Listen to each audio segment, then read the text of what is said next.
can only say thank you with all my heart to all who made this possible for me. She had it all: Hollywood fame, an Oscar, and a life most people could only dream of. But in 1956, Grace Kelly gave it all up to marry a prince and become the Princess of Monaco.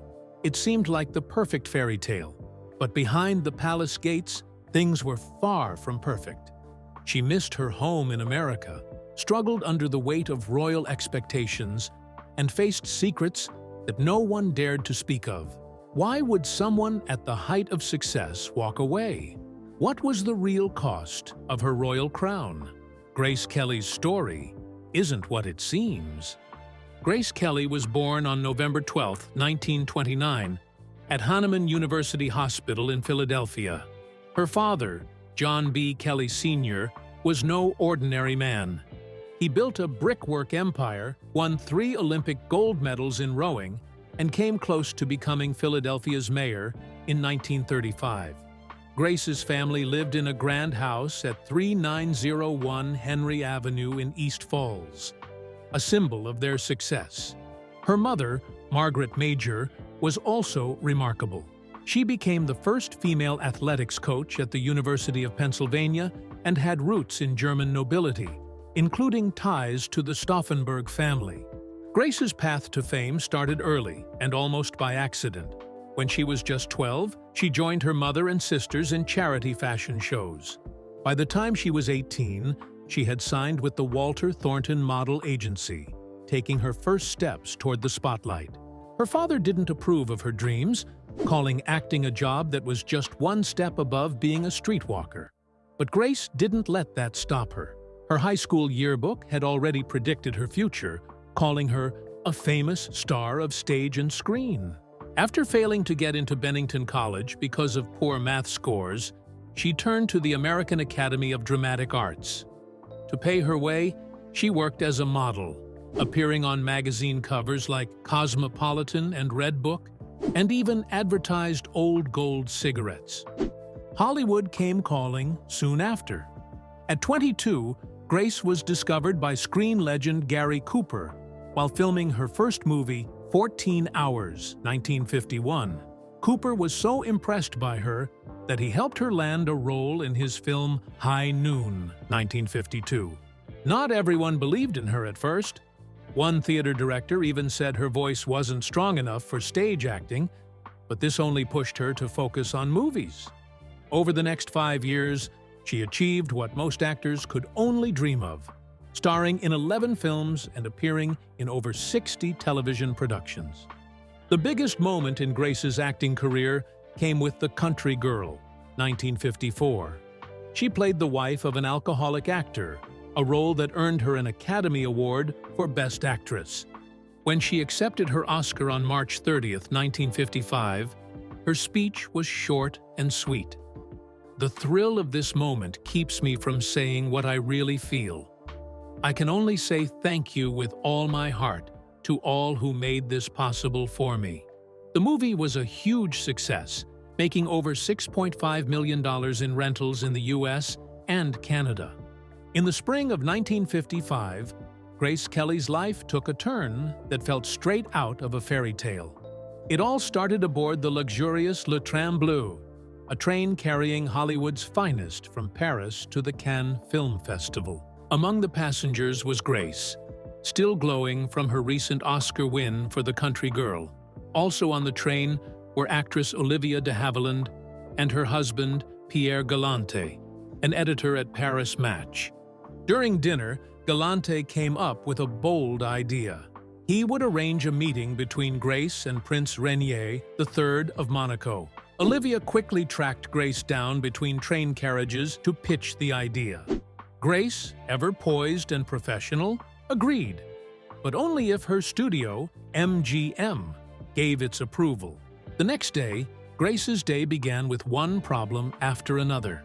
There was a strike in Cannes, and her hotel had no electricity.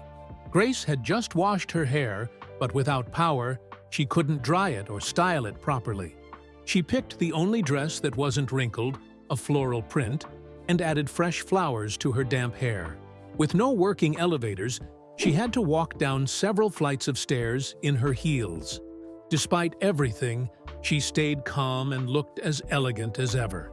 When Grace finally arrived at the palace to meet Prince Rainier, things didn't go as planned. The prince wasn't there. For almost an hour, Grace waited while the palace staff gave her a tour of its fancy rooms, showing her old artifacts and paintings. Finally, Prince Rainier appeared, and their meeting began. He gave Grace a tour of his private zoo, where he did something unexpected. He reached into a lion's cage and petted the animal. Grace was surprised and impressed by his confidence and charm. A photographer, Edward Quinn, was also there to capture the meeting. He took hundreds of pictures of Grace and the prince. During the photo session, the mood between Grace and Rainier started to change. At first, they were formal, but as Rainier showed her the beautiful view of Monaco, they seemed more relaxed. It was clear they had a connection. And this was a start of love story between Grace Kelly and Prince Rainier. After their first meeting, they wrote to each other 3 times a week, pouring their hearts out in private, while keeping their budding romance hidden from the public eye.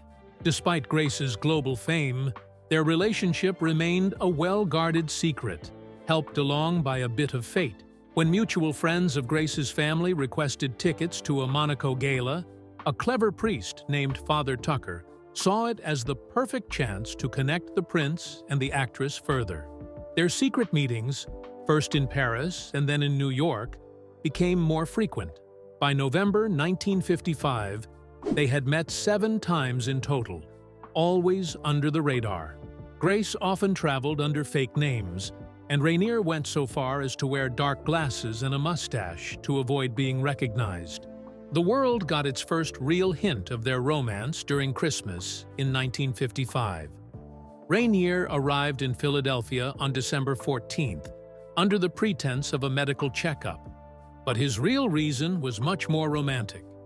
He wanted to spend the holidays with Grace and her family at their home in East Falls. Her father, Jack Kelly, wasn't easily won over. A tough, self-made man, he put the prince to the test with a brick-laying contest and an arm wrestling match to make sure he wasn't just another flashy suitor. Rainier passed the tests, and the family warmed to him. On December 27th, in the cozy family den where Grace was showing him old family photographs, Rainier proposed. He got down on one knee and presented her with a ring of rubies and diamonds, the colors of Monaco's flag. It was a quiet, heartfelt moment that sealed their love. When their engagement was officially announced on January 5, 1956, the world went wild. The press conference at the Philadelphia Country Club was chaotic, with over 150 reporters and photographers crowding into the room. It was so packed that tables collapsed under the weight of the equipment. Grace, ever poised, wore a simple gray wool dress she had designed herself. Rainier, though nervous, charmed everyone with his candor. One question caused a stir when a reporter asked if they'd adopt, since Monaco needed an heir. Rainier's cheeky reply, "I don't think we'll have any trouble with that department," made Grace blush, and the crowd loved it. Congratulations flooded in from around the world, with over 1,600 telegrams arriving at the palace within 24 hours. On April 18th and 19th, 1956, Monaco hosted a wedding so grand it was called the biggest circus in history by Prince Rainier himself. The 2-day celebration began with a civil ceremony in the ornate throne room, attended by just 80 guests from 24 nations. This intimate event had an unexpected twist. It was performed twice, once for real and once for the cameras of MGM, the Hollywood studio that had made Grace Kelly a star. The ceremony included a 140-minute recital of Grace's new royal titles, a moment so elaborate that she reportedly struggled to keep a straight face. The next day, the world watched in awe as the couple exchanged vows in a religious ceremony at St. Nicholas Cathedral. Broadcast to over 30 million viewers, it became one of the first globally televised royal events. In 1962, Alfred Hitchcock dreamed of casting Grace Kelly in his film Marnie. The role, that of a troubled kleptomaniac caught in a web of psychological intrigue, seemed perfect for her. Hitchcock even offered her an astonishing $1 million for the role, worth over $9 million today. Grace was interested and announced on March 3, 1962, that she would return to acting. She started reviewing the script and planning costumes, but her decision created an uproar in Monaco, where she had become Princess Grace. The idea of their princess playing a thief and a victim of assault outraged her people. The situation escalated when French President Charles de Gaulle threatened Monaco with a tax boycott, claiming the role would harm royal dignity. Under intense pressure, Grace publicly withdrew from the film on March 17, 1962. Hitchcock was heartbroken and later admitted the movie never felt the same without her. Grace's final film, High Society, 1956, became her bittersweet farewell to Hollywood. While filming, she wore her real-life engagement ring from Prince Rainier, a stunning 10.47-carat Cartier piece, which was cleverly written into her character's storyline. The production was rushed to finish before her royal wedding, with MGM paying her a record $850,000 for her performance. She worked tirelessly, pulling 18-hour days to wrap her scenes in time. The movie was a huge success, becoming MGM's highest-grossing film of the year and earning $8.25 million, around $87 million today. On her last day of filming, Frank Sinatra and Bing Crosby surprised her with a champagne toast. Sinatra's words were heartfelt. "We're not losing a star, we're gaining a princess." Grace's final line in the film felt like a prophecy. "I don't want to be worshipped, I want to be loved." When Grace announced her retirement on January 5, 1956, it sent shockwaves through Hollywood. Over 1,600 newspapers covered the story, and MGM received more than 50,000 letters from fans pleading with her to stay. Hollywood felt her loss deeply. Studios scrambled to find the next Grace Kelly, auditioning over 60 actresses in 1956 alone. Despite retiring at just 26, Grace left an indelible mark. Princess Caroline was born on January 23, 1957, just 9 months after Grace Kelly's fairy tale wedding to Prince Rainier. Her arrival brought joy to Monaco, celebrated with an extraordinary 101 cannon shots, a departure from the usual 21 for a girl.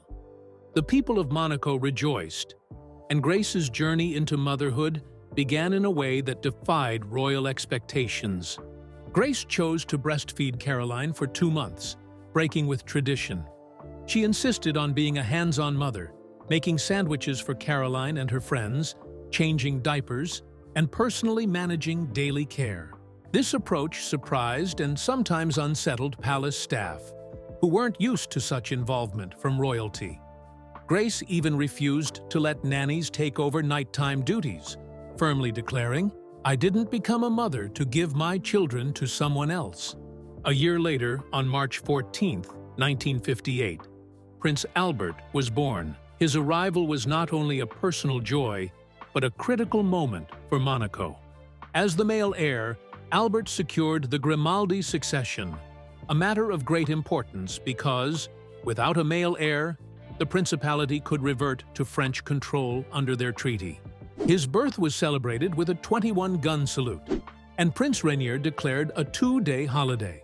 Grace, once again challenging royal norms, opted for natural childbirth without pain medication, wanting to fully experience the moment. She also asked Prince Rainier to stay out of the delivery room, explaining she needed to focus. To mark Albert's birth, the palace gifted 20 franc coins to every child born in Monaco that year, creating a special bond between Albert and his future subjects. The family was completed on February 1, 1965, with the birth of Princess Stephanie. By this time, Grace was 36, considered late for royal mothers at the time. She handled this pregnancy with more experience, continuing her royal duties until just 2 weeks before giving birth, even hosting a New Year's gala while heavily pregnant. Stephanie's birth was celebrated with both 21 and 101 gun salutes, blending old and new traditions. Grace became particularly protective of Stephanie, keeping her away from excessive press attention and limiting photo sessions. This closeness with her youngest daughter would make their relationship all the more poignant, as Stephanie was with Grace during the tragic car accident in 1982 that claimed her life. Balancing her royal responsibilities with motherhood was something Grace approached in her own way, challenging expectations.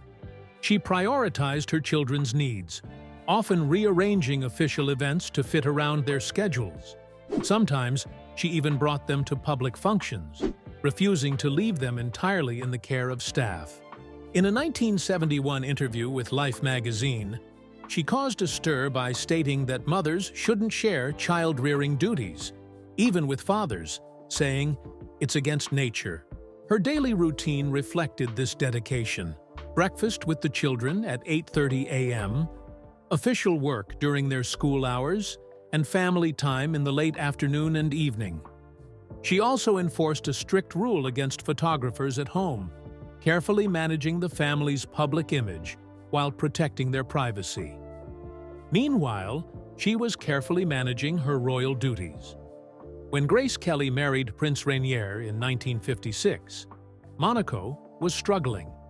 The famous Monte Carlo casino, once the crown jewel of European gambling, was in bad shape. Its furniture was broken, and the carpets were torn, with repairs expected to cost about $1 million. The country's TV station was losing money, and there were whispers about replacing Prince Rainier with his sister, Princess Antoinette. But everything changed when Grace arrived. Her presence sparked a dramatic economic recovery.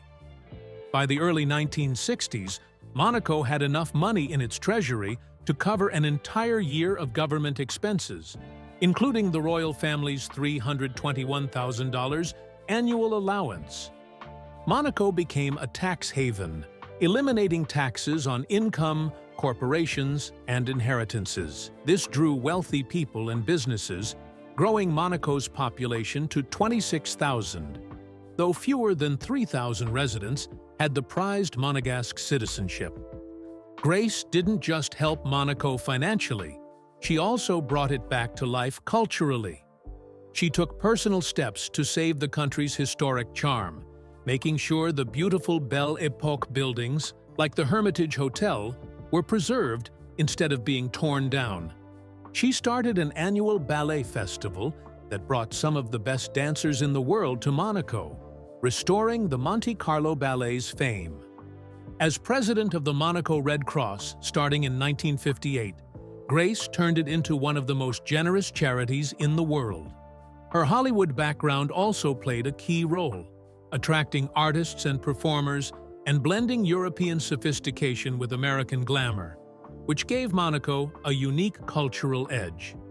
Grace's influence also transformed Monaco into a dream destination for tourists. Visitors loved everything about the glamorous lifestyle she represented. On average, they spent around $10 a day on palace tours, souvenirs, and collectible postage stamps. Her fame as a Hollywood star brought in the elite, including figures like the Aga Khan, turning Monaco into Europe's most exclusive getaway. While other Riviera destinations became overcrowded, Monaco maintained its elegance and charm.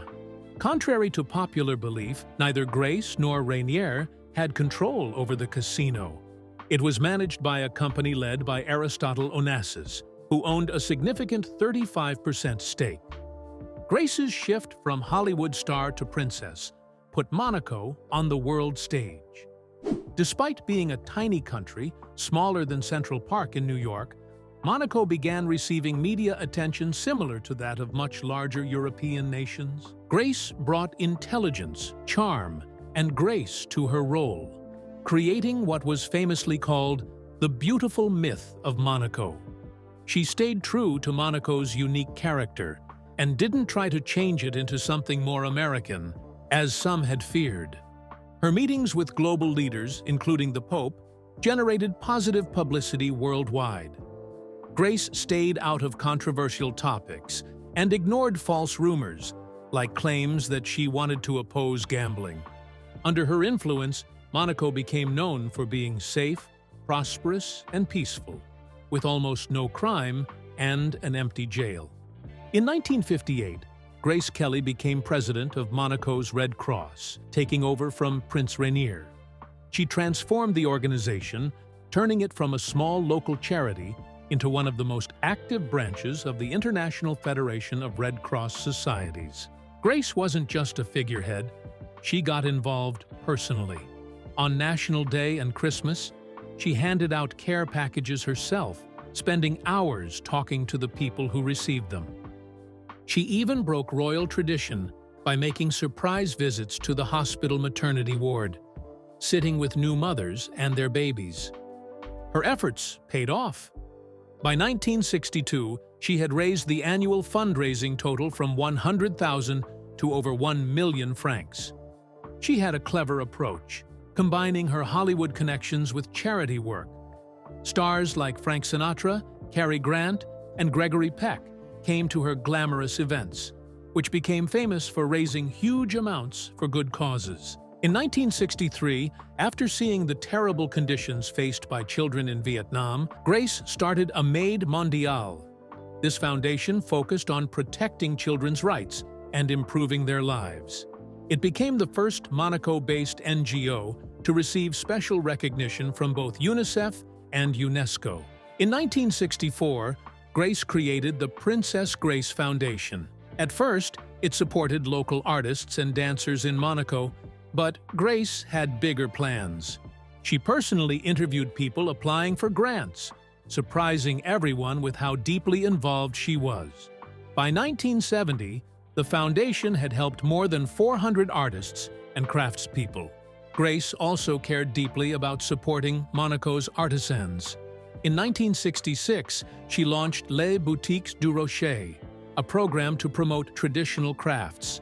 She spent time visiting workshops, learning about the techniques herself, and encouraging artisans to keep their traditions alive. Thanks to her efforts, the number of artisans in Monaco grew from just 23 to over 100 by 1975.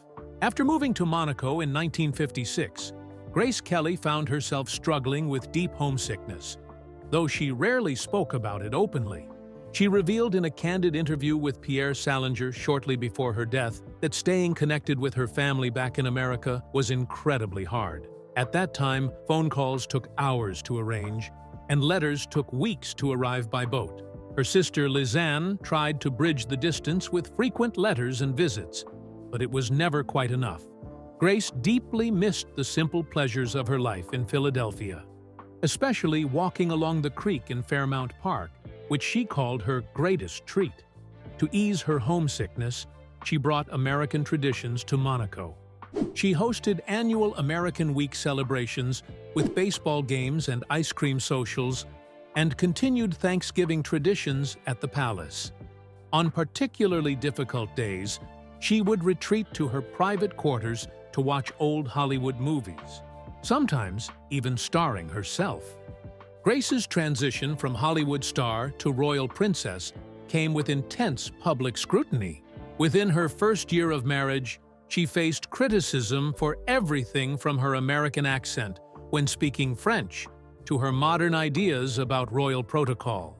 The constant pressure was overwhelming, and she later admitted she avoided reading newspapers for over a year, calling it a nightmare. The judgment extended to her parenting choices as well. For example, her decision to breastfeed her children was considered unconventional for royalty and sparked criticism. Her daughter Caroline later revealed that the strict rules in the palace were partly a response to the public's watchful eye. Grace left acting at the height of her career, and the decision left a hole that never fully healed. In private conversations with her nephew Chris Levine, she admitted to longing for the camaraderie of film sets and the joy of building characters. When asked if she would ever return to acting, she brushed it off with humor, saying, "I'm getting older too, dear. The only one who isn't is Cary Grant." Throughout her life, Grace faced personal challenges while maintaining her public dignity. Biographer Wendy Lee revealed that she discovered early in her marriage that Prince Rainier had mistresses within months of their wedding. Instead of creating a scandal, Grace focused on her responsibilities and philanthropic work. She took French lessons and studied Monegasque history and protocol to better adapt to her role. Despite dealing with personal struggles and health issues, she never let them affect her duties. Her last public appearance, just days before her tragic car accident in 1982, showed her characteristic poise and commitment to her role as princess.